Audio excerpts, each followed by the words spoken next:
प्रसाद बढ़ता है मंदिरों में। बच्चों को प्रसाद में रस होता है।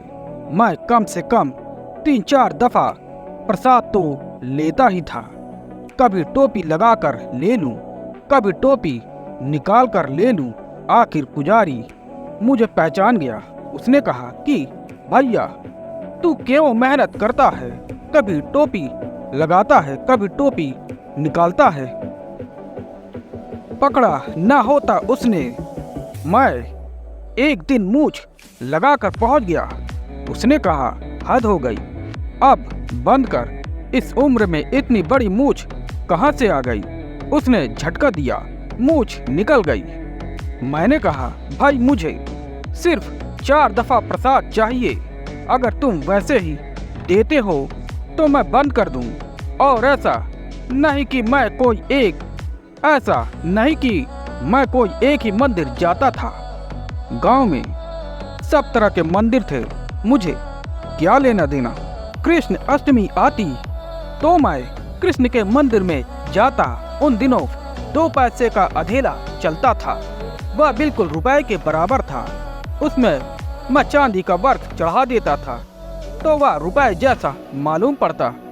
बिजली थी नहीं गांव में, सो दिए की रोशनी में और मंदिरों में इतने पैसे चढ़ते थे, रुपए चढ़ते थे कि ठीक मूर्ति के सामने लोग पैसे फेंक जाते थे। मैं भी जाता और इतने जोर से फेंकता वह नकली रुपया कि सब पुजारियों को पता चल जाए कि हाँ फेंका। और फिर मैं कहता 8 आने वापस। मेरा रस तो उसमें था। जन्माष्टमी की मैं प्रतीक्षा करता था, क्योंकि मेरे गांव में कम से कम कृष्ण के 30 मंदिर थे। बस एक आधा घंटे में 15-20 रुपए झपट लाता था और मुझे कुछ कभी नहीं लेना देना रहा। मुसलमानों के ताजिया उड़ते, मैं हाजिर वली साहब उड़ते तो मैं इतना भक्ति भाव दिखलाता कि मुझे धीरे धीरे वली साहब की रस्सी भी पकड़ने का मौका मिलने लगा था। और रस्सी का मौका मुझे इतना मिलने लगा और उसका कारण था क्योंकि जिस वली की मैं रस्सी पकड़ लेता था उस पर ही चढ़ोतरी ज्यादा आती।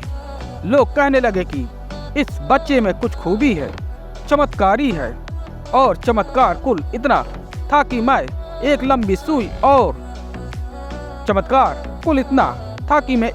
सुई अपने साथ रखता था। सो वली साहब को गुलकता रहता, वह काफी उछल कूद मचाते, दूसरे वलियों को हरा देते स्वभाव था। और जो जितना उछले कूदे लगता उतने ही बड़े वली साहब आए हैं। उनको चढ़ोतरी भी ज्यादा होती थी, मगर वह वली साहब जिसकी भी रस्सी मैं पकड़ता वही घबरा जाते। वह मुझसे कहने लगे, भैया आधी चढ़ोतरी तू ले लेना और मुझे जब उचकना हो सिर्फ हाथ का इशारा किया कर, हम उचकेंगे, मगर या सुई न चुभाया कर। उस वक्त हम कुछ भी नहीं कह सकते कि सुई चुभा रहा है या लड़का, क्योंकि अगर सुई का पता चल रहा है तो तुम वली साहब कैसे?